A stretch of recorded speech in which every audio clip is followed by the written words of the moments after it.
Good morning, তোমরা সবাই কেমন আছো কমেন্ট করে জানিও। আমরা কিন্তু বেশ ভালো আছি। চলে আসলাম শুক্রবারের সকালে ছোট্ট একটা মিনি ব্লগ তোমাদের সাথে শেয়ার করব। মনে হয় সোমেন গেছে একটু বড় বাজারে, মেয়ের একটু জিনিসপত্র কেনার আছে, মানে পার্লারের জিনিসপত্র কেনার আছে, সেই জন্য দুজনে বড় বাজার চলে গেছে সকালে ব্রেকফাস্ট করে। এখন এনাকে সাথে নিয়ে সারাদিন আমার এখন মানে থাকতে হবে। দুপুরে রান্না বান্না সমস্তটা কিন্তু এনাকে নিয়েই করতে হবে। জানি না আমাকে কতটা ঠিকঠাক করে রান্না করতে দেবে।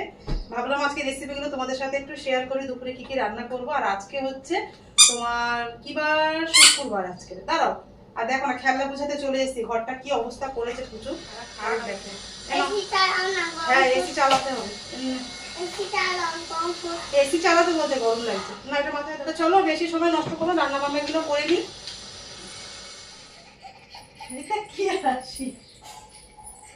ভাবলাম তোমাদের সাথে একটু কথাও বলি, আর ছোট ছোট করে মিনি ব্লগ গুলো শেয়ার করলে আশা করছি ভালো লাগবে। আমার মনটা ভালো লাগবে, তোমাদের কতটা আনন্দ দিতে পারবো জানি না, কিন্তু বুঝতেই তো পারছো কাজের মানুষ কাজ না করলে কি কারো ভালো লাগে।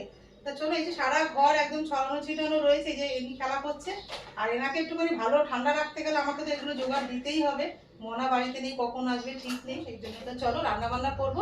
সবটাই তোমাদের পরের মিনি ব্লগে সবটাই শেয়ার করছি। আজকে শুক্রবারে দুপুরে কি কি রান্না করবো। মিমি, মামা, তোমরা কেমন আছো?